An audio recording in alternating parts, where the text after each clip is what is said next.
Суицидтік жасақтың алғашқы нұсқасы Дэвид Эйрдің қаламынан шыққан туынды кассадан қомақты қаржы жинады. Бірақ сыншылар оны жылы қабылдаған жоқ. Сценарий тым қарапайым, сюжеттік бұрылыстар қисынсыз, монтаж бен диалог сәтсіз болды. 2018 жылы жасаққа тағы бір мүмкіндік береді. Warner Bros. Басшылары Галактика сақшыларының режиссері Джеймс Ганнды таңдап алды. Warner Bros. Тәуекелден қорықпады және режиссерге шығармашылық еркіндік берді. Түсірілім үшін орынды таңдаудан бастап, ең есіз комикс кейіпкерлерін таныстыруға және кастингті өте жақсы таңдауға дейін барды. Уилл Смит Дэдшотты ойнаудан бас тартты, бірақ оның орнын Идрис Эльба басты. Ол Смитке өз шешімін өзгертуге және болашақ сиквелдерде оралуға мүмкіндік береді. Аманда Уиллердің бұйрығы бойынша Белл-Риф түрмесінің сотталушылары Корто Мальтеза аралдық штатына нацистік дәуірдегі түрме мен саяси тұтқындар бар зертхананы жою үшін жібереді. Корто Мальтеза оңтүстік Америка жағалауындағы шағын аралдық мемлекет. Соңғы 100 жылда елді Херрера отбасы жұмсам жұдырықпен ұстады. Мына суреттегі жігіт республика президенті генерал Сильвио Луна. Сонымен бірге өзінің оң қолы генерал-майор Матео Суарес Сеньор. Жаңа басшы Херрераның бүкіл отбасын көпшілік алдында өлім жазасына кесті. Ал мына ғалымды ойшыл деп атайды. Корто Мальтеза үкіметімен бірге тең жұлдыздардың жобасын бақылайтын зертхананың бас ғалымы болып жұмыс істейді. Америка құрама штаттары Херрера режимінің шектен шығуын кешірмесе де, Лунаға қарсы емес.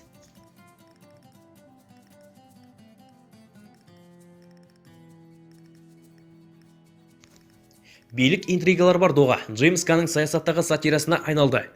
Атап айтқанда, ақш сыртқы саясатының көрінісін байқауға болады. Әсіресе президент Рональд Рейган кезінде ақш үкіметі саяси режимді тұрақсыздандыру үшін шетелдерге әскери әрекетке демеушілік көрсетті. Ган мұндай сыртқы саясаттың салдарын кино арқылы көрсетті. Жасақ ақштың жасырын қаруы туралы дискіні ұстай салысымен Аманда Корто Мальтезадан кетуін бұйырды. Аманда оларға жазықсыз бейбіт тұрғындардың өліміне көз жұма қарап, ақштың мәселесі емес деп санайды. Осы арқылы билік елдің әскери қуатын әлсірету үшін кез келген шараларды қабылдауға дайын.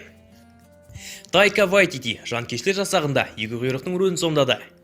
Вайтити аз ғана уақытта көрінсе де, әкесі мен қызының екі құйрыққа деген ортақ сүйіспеншілігі фильм хабарының негізінде жатыр. Сонымен қатар, соңғы қарсыласты жеңудің кілті бола алды. Фильмнің есте қалатын кейіпкері Клео Казо екі құйрық 2, әкесі қайтыс болғаннан кейін Клео қамауға алынып, Белл-Риф түрмесіне жіберілместен бұрын екі құйрық 2 мантиясын қабылдады. Топтың ішінде екі құйрық 2 ең әділ адам, тіпті өзін жеуге тырысқан гуманоид акула патшасымен дос болды. Клео жасаққа алғаш қосылған кезде оған кеміргіштердің адал серігі Себастьян еріп жүреді. Фильмнің соңында Клео өзінің балық шағын еске алып, Португалия көшелерінде оның әкесі керемет өнертапқыш екенін, бірақ героинге тәуелділіктен қаза тапқанын көрсетті. Әкесі оған екі құйрықтарды басқаратын техниканы қолдануды үйреткен. Ал екі құйрықтар олардың өмір сүру үшін әшекейлерді ұрлап, оларды үлкен көрпе сияқты үйіп, суық түнде жылы ұстады. Клеоның әкесі есірткіге тәуелділікпен күрескеніне қарамастан, оған сөзсіз сүюді үйретіп, әкесіне не үшін өзінің уақытын екі құйрықтарды бақылауды үйренуге жұмсаған сұрады. Тайка Вайтити жас Клеоға былай дейді. Екі құйрықтар ең төменгі, әрі жиіркенішті жаратылыстар. Олар әлемде өз мақсатын таба алатын болса, онда басқа екі құйрықтар солай жасайды. Осы кезде Клео өзінің мақсатын тапқанын көреді, және екі құйрықтарды басқарудың бірегей күшінің арқасында Староны жеңеді. Бұл әсерлі көрініс Клеоның әкесімен қарым-қатынасына емес, сонымен қатар топтың жүрегіне де әсер етті. Корто Мальтезаны Стародан құтқару арқылы екі құйрықтар қаншалықты жеккөрінішті болса да, соншалықты керемет істер жасай алатынын дәлелдейді. Аманда олардың кезекті жоспары фильмнің басында Блэккуарттың опасыздығын айтуға болады. Әрине, бұл әрекеттері Аманданың қулығы болды. Дэвид Эйрдің өзін-өзі өлтіру жасағы Аманда оларды квази-зұлым ретінде құрды. Джеймс Ганның қайта жүктелуі кейіпкерді екі есе арттыра түсті. Жоспар бойынша олар Корто Мальтезаға екі команда жібереді. Бірінші команда оңтүстікке қонып, көпшілігі шабуылға тап болады. Блэккуарт аралға қарай бет алып, олардың қатысуын Корто Мальтеза күштеріне хабарлайды. Бүкіл әскер оларды шабуыл жасауға шақырған адамдай көрініп, оның бетін атып тастады. Бұл алаңдаушылық екінші топқа жолды ашық қалдырды, ал бірінші топтың көпшілігі өліммен күресті. DC комикстарында Блэккварт, шын есімі Дик Гертс, кәмелетке толмаған қылмыскер, орташа интеллектке ие болу үшін жыннан фаустикалық мәмілені алып, орташа деңгейден төмен интеллект көрсетті. Бұл Дэвидсонның кейіпкердің қысқаша суреттеуіне сәйкес келеді. Интеллектісі бар Блэккварт бұл тапсырманы жалғыз орындай алатыны екіталай. Флаг Блэккварттың сатқандығын хабарлаған кезде Уоллер шегінбей қашпауды бұйырады. Аманда Уоллердің жоспары екінші топта көрсетілгендей сәтті болу үшін бірінші топқа жеткілікті назар аудару қажет болды. Болжам бойынша Корто Мальтезе әскері әдетте әртүрлі патрульдермен аралды күзетеді. Егер бірінші команда әскерге ескертусіз жағажайға түсіп кетсе, аман-сау өтіп кетуі мүмкін еді. Блэккварт жауды жеңе отырып, Корто Мальтезе күштерінің басынан бастап, аралдың оңтүстік шетіне дейін едәуір алаңдаушылықты қамтамасыз ете алды. 3 күн бұрын Уоллер Bloodsport пен оның командасына миссияның толық мәліметтері мен мақсаттарын түсіндіріп айтты. Олар аралға келгенде ойшылды ұстап, Ютунхеймді басып алып, оның ішіндегі жобаны жою жөніндегі жоспарлар туралы толық айтты. Ал мынаған қарағанда, Уоллер Блэккварт арқылы бірінші команданы сатуды ұйымдастырды. Бүкіл әскер оларды сол жерде күтеді. Флаг қашып кете алды, бірақ Уоллер оған толық миссия туралы ешқандай мәлімет бермеді. Тек команданы жағажайға жеткізуді тапсырды. Харли Куин жасаққа қосылмас бұрын Корто Мальтезе диктаторы Сильвия Лунамен романтикалық оқиғаға тап болады. Ең күтпеген сәтте Харли өзіне үйленбекші болған ғашығын өлтіреді. Харли Куиннің өзі түсіндіргендей, Сильвия билік үшін жазықсыз адамдарды құрбан етуге дайын болды. Сондықтан Харлиге ұнамады.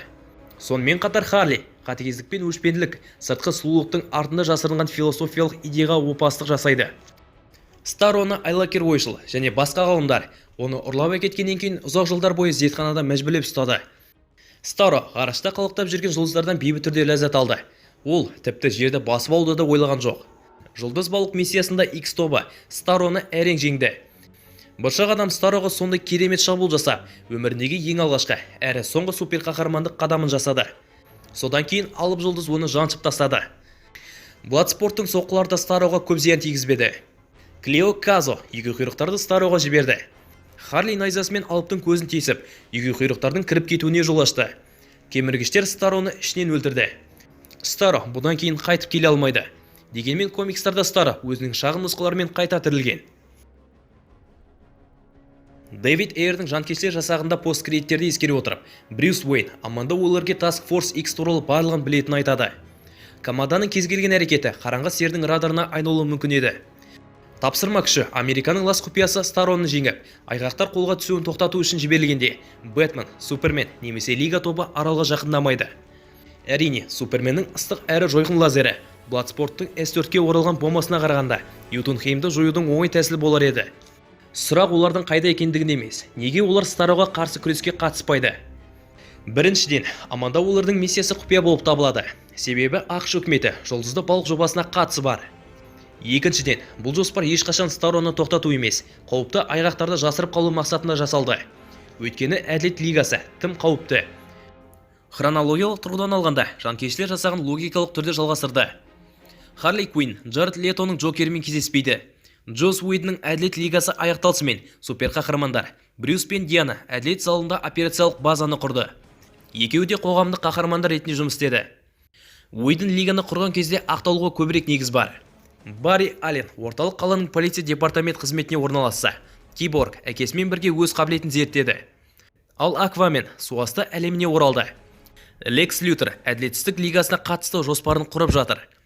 Супермен, Бэтмен секілді батырлар пайда болар болса, жасақ бостандықпен өтелу мүмкіндігінен айырылған болар еді. Соңғы сахнаның бірінші көрінісінде миссияның басына суға батып кеткен Уизлдің тірі екені расталды. Осылайша кейіпкер DC кино әлемінің жаңа жобаларына оралады. Екінші бонустық эпизод бітімгерді тірілтті. Бітімгер Bloodsport'пен болған жекпе-жектен аман қалып, ауруханаға жатқызылды. Аманданың көмекшілері Джон Эконос пен Эмилия Харкорт әлемді құтқару үшін қандайда бір миссия орындайтын күрескер дайындау керек. Стив Эджи мен Дженнифер Холланд бітімгердің жеке сериалында болады. Яғни бұл көрініс шоудың сюжетімен жалғасады. Бәлкім сериалдың бір ғана бөлігі бұрын өтетін болады. Жанкештер жасағы әзіл оспақ әлемге жақындай түседі. Кейіпкерлердің дизайны, бітімгер диалогі мен Харли Куиннің бақытсыздығының арқасында фильм тамаша комедиялық ритмге жетті. Харли Куин сияқты бұзылған тұлғалар, немесе егеуқұйрық пен бұршақ адам сияқты мейірімді жандар болсын, күлкілі сахналар көрсетті. Bloodsport'тың ең күлкілі бөлігі оның егеуқұйрықтардан қорқуы болды. Капитан Бумеранг киноның ашылу кезінде қаза болса да, комедияның негізгі көзі болды. Савантпен мысқылда флирт жасады және Блэкквартқа Уизлді итке теңеп әзілдесті. Оның қайтыс болуының бір күлкілі тұсы болды. Өйткені Бумеранг тікұшақтың сынықтары қадалғаннан кейін күлімсірей бөлді. Yo, is this a dog? What? Is this thing a dog? A dog? Yes. What? What kind of dog do you think it is, mate? I don't know. I'm not familiar with all the breeds. I'm gonna go with Afghan Hound. Since when does an Afghan have bloody thumbs? Oh my god, is it a werewolf? I've wanted to meet a werewolf forever. Yo, they turned me into a werewolf? That's not right. Yo, let me out. I do not a werewolf. Yeah, he's not a werewolf, okay? He's a weasel. He's harmless. I mean, he's not harmless. He's killed 27 children, but, you know, we got him to... Қосымша экрандық уақытты қосқанда Бумер ұсынатын қызықты сәттер көп болар еді. Тедекей, армия күзетшілерінің күлкілі соққылары ауыр атыспен кездесті, және Харли Куин сұрақтар қою үшін өлген Джавалинің бетінен ұрады. А тобы рейтинг үшін сұмдық әзілі олардың өлім сахналарымен бірге жүреді. Ерте өлтірілгеніне қарамастан, олар үздік комедиялық көрініспен есте қалады. Комедияның әділ үлесін беретін бұршақ адамның мейірімді қасиеті болды. Ең қызықтысы, кез келген жағдайда анасын елестетуге бейім болды. Нәтижесінде бейшілер, Старо мен жауынгерлердің бәрі бұршақ адамның анасы болып көрінеді. Бітімгер бейкүнә адамдарды өлтіру кезінде бостандықты қаншалықты жақсы көретіні туралы айта береді. Бірнеше бейдағдылар мен іш киіммен қыдыру сияқты ыңғайсыз мінез-құлықтармен күлкілі көрінеді. Фильмде акула патшасы аса қатты ештеңе жасамайды. Өйткені бұл оның бейсаналығын көрсетті. Мысалы, акула патшасы бос отырғанда, қалғандары клубта билеп жүрді. Бір жағынан акула не болып жатқан түсінбеуінен болды. Өйткені акула патшасы өміріне қауіп төндіретін миссияда екенін түсінбеді. Ақ акула түсінген жалғыз нүкте оған жыртқыш балықта шабуыл жасаған кезде болды. Бұл кезде патша қорыққаннан жылаған көріністе бар. Соған қарамастан, ол Старомен күресуге қайтып оралды. Оның бойында батылдықтың белгілі бір деңгейі бар екенін дәлелдейді. Егеуқұйрық 2 суицидтік жасақта естеліктерін көпшілікке жеткізгенмен есте қалады. Клео достыққа сенуіне байланысты өзін жемек болған акуламен достасты. Егеуқұйрық қорқатын сәттерде болды. Мысалы, бітімгер атып өлтірмекші болған кезде жылаған. Bloodsport'тың басты қорқынышы оның егеуқұйрықтар фобиясы, сонымен қатар басқалар сияқты зорлықпен өлгісі келмейді. Алайда Bloodsport олардың жарып жіберу қаупіне қарсы тұрып, Старомен бетпе-бет келген кезде нағыз ерлік көрсетті. Киноның бағаланбаған бөлігі Салсория үкіметке қарсы арнайы қабілетсіз күрескені үшін мақтауға лайық. Оның қарсыластары бірінші топты өлтіргеннен кейін алда болатын қауіп-қатерді жақсы білген.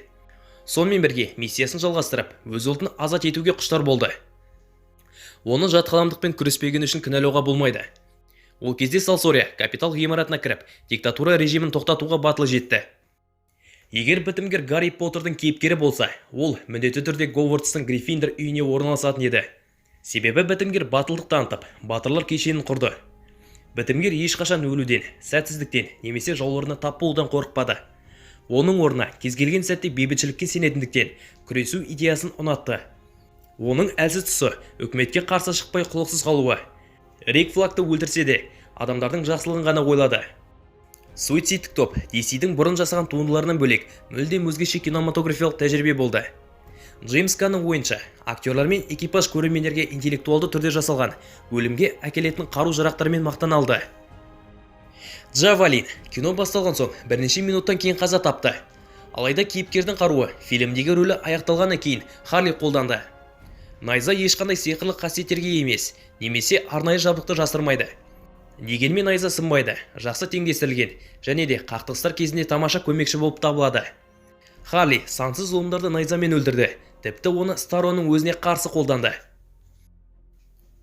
Акула патшасы нағыз тірі қарудың өзі. Акула тек өткір тістерін пайдаланды. Сарбаздарға акуланы өлтіру үшін мылтық пен қылыштың қажеті жоқ. Бар болғаны ерексіз ақ акуланың жемтігіне айналады. Бірақ акулаға қарсы тұратын бір ғана адам, Bloodsport қару-жарақ маманы болып табылады.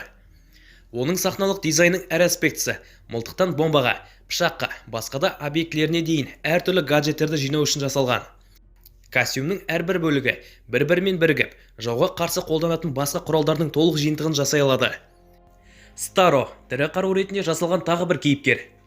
Алайда оның алып аяқ қолдарымен өлшемдері Task Force X-ке қиындық туғызып қана қоймайды.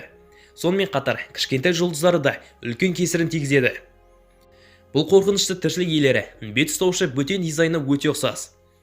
Олар жаудың бетіне жабысып, жәбірленушіні толығымен басқарады. Сөйтіп адамдар Старроның бақылауына түседі. Алайда оны маска тағу арқылы жеңуге болады. Бұршақ адам жасақтың ең сүйікті кейіпкерлердің бірі болды және ішкі моральдық компасқа негізделген шешімдер қабылдады. Оған галактикаралық ауру күш береді. Қуатты құрал қалаған жеріне бағыттауға мүмкіндік беріп, олардың қарқындылығын басқарады. Нүктелер кез келген жерге тисе, балқытып жібереді. Мұның нәтижесі Старроның аяғын күйдіруге көмектесті. Клео әкесінен егеу құйрықтарды басқаратын таңғажайып технологияны мұра етті. Бұл құрылғы сиқырлы таяқшы сияқты әрекет етеді. Бұл кейіпкер миллиондаған егеу құйрықтарды басқара алады. Соның арқасында Старроны құлатып, кортолықтарды сақтап қалды. Джеймс Ганн басты кейіпкерлер арасында нақты командалық динамика құрған үшін мақталды. Қан төгіспен соғыс алаңында топ мүшелері нағыз достарға айналады және алып теңіз жұлдызын жою үшін бірге жұмыс істейді. Акула патшасы Клео Казаны ұйқыда жұтып қойғысы келеді. Алайда Бладспорт егеу құйрықты сақтап қалады. Клео оған достары жоқтығын айтып, бірінші болып дос болуға келісім береді. Командасындағы әріптестері оған акуламен дос болуды өліммен теңеп айтқан кезде, Клео оларға: "Егер мен махаббатқа құмар болғандықтан өлсем, бұл лайықты өлім болады" деп жауап береді. Басқалардан айырмашылығы адамдарды беткі деңгейдегі қасиеттеріне қарай бағаламайды. Неміс олимпиадасынан тыс жалдамалық қылмыскер Джавалин бірнеше минуттан кейін қаза табады. Өлгеннен кейін найзасын Харлиге сеніп тапсырып, онымен не істеу керектігін айтады. Джавалин киноның қалған бөлігінде Харлидің рухында қалады. Өйткені ол найза арқылы түрмеден шығып, егеу құйрықтарды Старроның көзіне кіргізіп, оны іштен өлтіріп жібереді. Егеу құйрық 2 өзінің жауын тоқтату үшін мыңдаған егеу құйрықтарды шақыруға қабілетті. Бірақ оның үй жануарлары ретінде ұстайтын бір ғана егеу құйрығы бар. Оның аты Себастьян. Олардың бір-біріне деген адалдығы шексіз. Себастьян кез келген жағдайда көмектесуге дайын. Әр адамдармен кездескенде сәлем береді. Егеу құйрықтардың сондай сүйкімді болатынын кім білді? Алғашқы бөлімінде Аманда Уоллер бірінші фильмдегі Рик Флаг, Харли Куин және Капитан Бумерангтан тұратын команданы қайтарып, оларды өлім миссиясына тағы да жібереді. Ұшып бара жатқанда Харли Капитан Бумерангпен әзілдесіп, оны Бумер деп атайды. Аралда болған шайқаста тікұшақтың айналатын винті Бумерангты турап өткенде, Харли қатты күйзеліске түседі. Харли мен Бумер фильмнің алғашқы 5 минутында көбірек достық қарым-қатынасқа жақын болғанын көрсеткен. Клеомен танысқан сәттен бастап, Бладспорт өзінің қатал мінезінің артында егеу құйрықтардан қорқатын фобиясы жатыр. Егеу құйрықтың кішкентай көмекшісі Себастьян әлемдегі ең мейірімді, зиянсыз егеу құйрық. Себастьян үнемі Бладспортпен байланыс орнатуға тырысады. Ақырында үйге тікұшақпен қайтқанда, Бладспорт Себастьянның арқасын сипап қалу үшін оны тізесіне отырғызады. Бұл сәт әдемі достықтың басталуын, сонымен қатар Бладспорттың сезімтал және ашық көзқараста болуын білдіреді. Интеллектуалды суперзұлым ойшыл 10 жыл бойы фильм антагонисті алпауыт Кайдзю мөлшеріндегі теңіз жұлдызы Старроға тәжірибе жасады. Старро ақырында ойшылға қол жеткізгенде өмірін өзгертуге уәде береді. Бірақ та бұл тым кеш және Старро оны аяусыз екіге бөледі. Ойшыл Старроны көптеген жылдар бойы өте қалың әйнектің артында тәжірибелермен азаптаған. Аманда Уоллер Кристофер Смитті Бладспортпен таныстырған кезде оның профилі Бладспортқа берген профилдің сөзбе-сөз көшірмесі. Бладспортпен бітімгер миссия барысында үнемі қару-жарақтың ысырапшылдығымен бір-біріне көмектесуге талпындырады. Идрис Эльба мен Джон Сина кинода үздік конкурент әрі қайталанбас дуэт болып қалады. Кәдімгі өлшемді оқтарды тесетін кішкентай оқпен соңғы дуэльде кімнің мықты екендігін бірден анықтайды.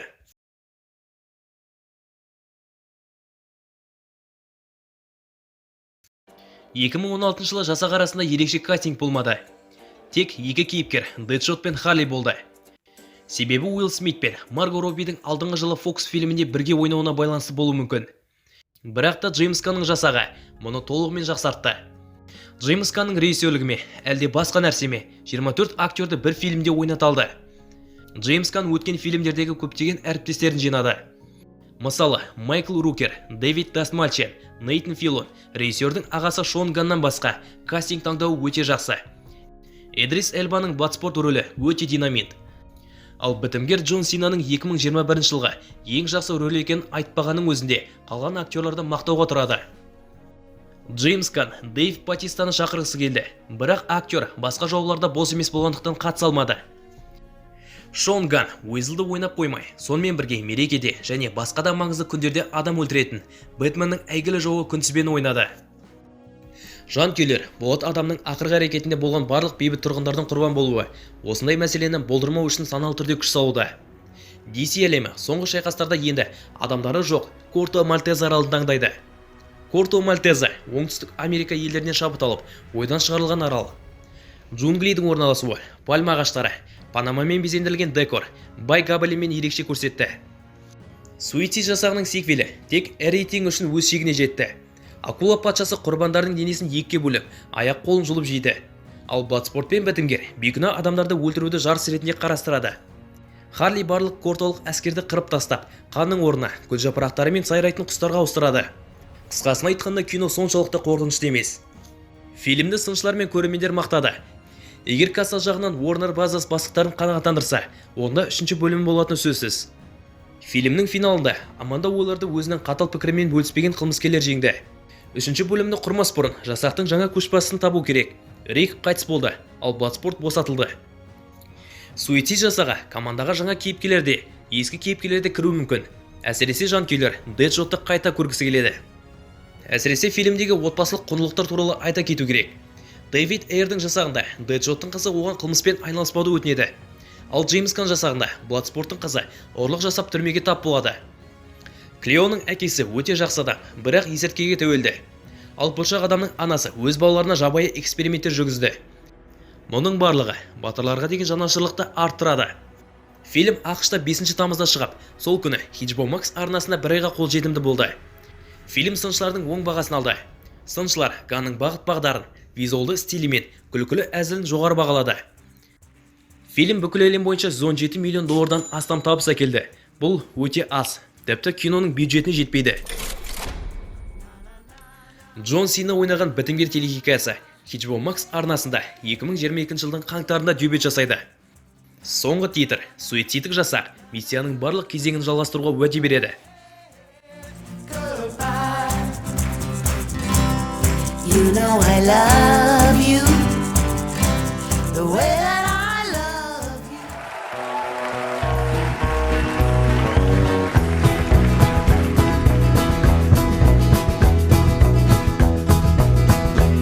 I hear the train a-comin', it's rolling around the bend, and I ain't seen the sunshine since I don't know when.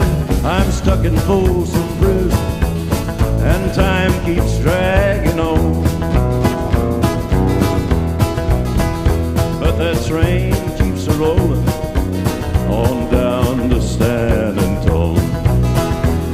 When I was just a baby, my mama told me, son, always be a good boy, don't ever play with guns. But I shot a man in Reno just to watch him